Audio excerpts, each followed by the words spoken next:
और चलिए अब कोरोना को लेकर के बातचीत करते हैं। 3 सहयोगी मेरे साथ जुड़ रहे हैं। आगरा से संजय मेरे साथ मौजूद हैं, गोरखपुर से सुशील हमारे साथ जुड़ चुके हैं और लखनऊ से अभिषेक हमारे साथ जुड़े हुए हैं। लेकिन सबसे पहले संजय, मैं आपके पास आता हूं। इस वक्त आगरा की स्थिति क्या है संजय, पहले अपडेट करें, क्योंकि पिछली बार के फेज में हम लोगों ने देखा था कि एपी सेंटर बन गया था आगरा और बहुत ज्यादा केसेस आगरा के अंदर देखने को मिले थे।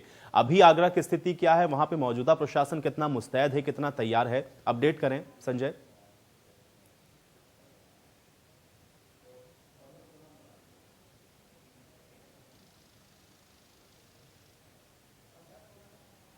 अधिक से अधिक मरीज यहाँ बढ़ते जा रहे हैं, क्योंकि जिस प्रकार से आगरा एक बड़ा एपिसेंटर रहा है पूरे उत्तर प्रदेश के लिए, तो कहीं ना कहीं जो आंकड़े हैं वो आंकड़े बढ़ते हुए नजर आ रहे हैं। जिस प्रकार से जो आंकड़े हैं उसको देखते हुए कहीं ना कहीं जिला प्रशासन लगातार शक होता नजर आ रहा है। पुलिस प्रशासन जो मास्क है, मास्क को लेकर चालान किए जा रहे हैं। साथ ही कहीं ना कहीं जो गाइडलाइंस है, गाइडलाइंस को पालन कराने के लिए विशेष तौर पर अभियान चलाए जा रहे हैं। बाजारों पर सख्ती बढ़ती जा रही है, तो ये सख्ती भी जरूरी है, क्योंकि जिस प्रकार से आगरा एक बड़ा एपिसेंटर रहा पूरे उत्तर प्रदेश के लिए, दोबारा से ऐसा ना हो, इसको देखते हुए जिला प्रशासन पूरी तरह से मुस्तैद नजर आ रहा है। आगरा जिलाधिकारी और एसएसपी आगरा का जो प्लान था, उस प्लान को कहीं ना कहीं जो मॉडल था और पूरे देश ने और प्रदेश ने जाना, उसके बाद उसी के आधार पर कई सारे प्लान बने। तो कहीं ना कहीं जो आगरा का प्लान था उसको लेकर भी जो दोबारा से प्लान तैयार किया गया है, जो सेकंड फेज है कोरोना का, उसको लेकर।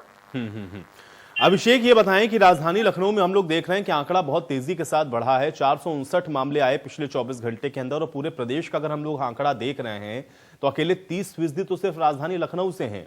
इतनी कवायद प्रशासन जब कर रहा है तो उसके बावजूद भी आंकड़े बढ़ते हुए क्यों दिख रहे हैं? क्या असल स्थिति है वहां पर, अपडेट करें अभिषेक। नहीं दिख रहा है और जिला प्रशासन की बात करें या स्वास्थ्य महकमे की, वो लगातार निगरानी कर रहा है, सख्ती कर रहा है। नाइट कर्फ्यू में भी देखा जा रहा है अधिक सख्ती देखी जा रही है। इसके पीछे की कहानी समझिए। इसके पीछे की कहानी ये है कि इतना होने के बावजूद स्थानीय नागरिक जिला प्रशासन का सहयोग नहीं कर रहे हैं। उनका मानना ये है कि आखिरकार जो कोरोना वैक्सीन इस समय उपलब्ध है उसको चलते लोगों को कहीं न कहीं असमंजस की स्थिति में है कि वैक्सीन उपलब्ध है और आसानी से कोरोना से विजय हासिल हो सकती है। बताना चाहेंगे लखनऊ की जो हालत है, 4059 केस जो 24 घंटे मिले हैं एवं 39 जो मौतें हैं पूरे प्रदेश की, वो जाहिर करती हैं कि आखिरकार कितना चरम पे कोरोना है। लोग अभी भी समझने को तैयार नहीं है और यदि ये नहीं समझे तो ये नुकसान क्या क्या करेगा आप ये भी देख लीजिए। आर्थिक नुकसान कर सकता है, क्योंकि प्रदेश सरकार लगातार इसमें गंभीरता से विचार कर रही है और सख्त उत्तर प्रदेश में जल्द से जल्द हो सकता है वीकेंड लॉकडाउन की संभावना जताई जा रही है और जल्द लागू हो सकता है। उससे लोगों को आर्थिक नुकसान होगा, व्यापार जो है वो बेपटरी हो जाएगा। जो बेपरवाह लोग अभी घूम रहे हैं वो घर में कैद होंगे, कहीं न कहीं उनको आर्थिक नुकसान होगा। तो ये नुकसान भी हो सकता है और संक्रमण की चपेट में जो लोग मौतें हो रही हैं वो जीवन भर के लिए जो नुकसान हो रहा है उसको लोग नहीं समझ रहे हैं और जिला प्रशासन का सहयोग नहीं कर रहे हैं।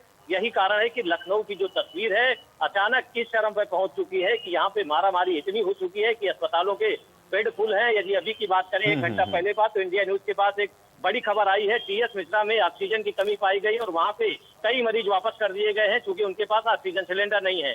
तो ऑक्सीजन सिलेंडर, वैक्सीन, दूसरी बात यह है कि जो बेडों की व्यवस्था है वो चरमराई हुई है। लखनऊ के केजीएमयू अस्पताल की बात करें तो वहां पे 11 तारीख से ओपीडी की व्यवस्था बंद की जा रही है, क्योंकि वहां पे ज्यादा से 135 से 40 डॉक्टर रहते हैं जो कि खुद संक्रमित हैं। तो ओपीडी व्यवस्था बंद की जा रही है और वहीं पे जो ऑक्सीजन कमी वो पाई जा रही है। अस्पताल कोविड के फुल है, भर्ती को लेके मारामारी चल रही है, टेस्टिंग को लेके मारामारी चल रही है, लेकिन फिर भी लखनऊ का आदमी अभी भी जिला प्रशासन का और स्वयं को एक बड़ा सबक लेने का सहयोग नहीं कर रहा है, नहीं देख रहा है कि बिल्कुल अभिषेक, ये आप बहुत बड़ी बात भी कह रहे हैं और ये वाकई में बड़ी चिंताजनक बात है, क्योंकि अकेले 30% आंकड़े अगर राजधानी लखनऊ के अंदर हों, जो स्थिति आप बता रहे हैं उसके बावजूद भी अगर लोग समझने को न तैयार हो रहे हों तो निश्चित तौर पर एक चिंता का विषय तो ये है।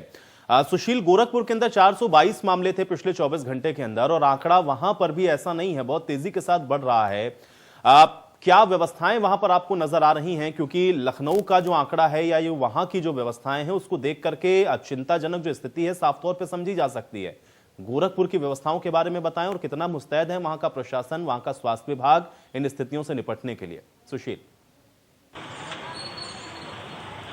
देखिए आयुष, बिल्कुल जिस तरीके से पूरे प्रदेश में ये आंकड़ा बढ़ रहा है, गोरखपुर भी उससे अछूता नहीं है। गोरखपुर में भी लगातार पिछले मात्र 4 से 5 दिनों की अगर बात करें तो जो आंकड़ा 30-32 हुआ करता था वो आंकड़ा सीधे 300 के आसपास पहुंच गया है। यानी 24 घंटे में 281 मरीज मिले हैं। अब ऐसे में आप समझ सकते हैं कि एक्टिव केसों की संख्या जो महज 150-200 थी, आज वो सीधे 4 से 5 दिनों में 1400 के आसपास पहुंच गई है। और अभी तक गोरखपुर जिले में यानी पूरे कोविड काल की अगर बात करें तो 24,000 के आसपास जो है संक्रमित मरीज आ चुके हैं। तो आप समझ सकते हैं कि आंकड़ा किस कदर थमने के बाद एकाएक बढ़ा है और निश्चित रूप से लोग अब इस चीज़ को भी समझ नहीं पा रहे हैं, क्योंकि लगातार बार बार प्रशासन के तरफ से, सरकार की तरफ से कहा जा रहा है कि 2 गज दूरी, मास्क जरूरी, और जब तक दवाई नहीं तब तक ढिलाई नहीं। लेकिन बावजूद इसके जब कोविड-19 के टीका लगने लगा तो लोगों को ये लगा कि अब टीका लगने लगा है, अब हमें जो है कोई कोरोना का डर नहीं है। और जैसे ही ये संक्रमितों की संख्या बढ़ी है वैसे लोगों को एक बार फिर से इस बात का इल्म होने लगा है कि अभी कोरोना गया नहीं है और अभी हमें सतर्क रहना है। बावजूद इसके तमाम ऐसे लोग हैं जो अभी भी सुधरने का नाम नहीं ले रहे हैं, बिना मास्क के बड़े आराम से घूम रहे हैं, सोशल डिस्टेंस का कोई दायरा मेंटेन नहीं कर रहे हैं, ना ही उनके हाथों में कोई सैनिटाइजर है। तो आप समझ सकते हैं कि इनको लेकर के किस तरह से जिला प्रशासन भी गंभीर है, क्योंकि प्रदेश के मुखिया योगी आदित्यनाथ कभी प्रयागराज, कभी वाराणसी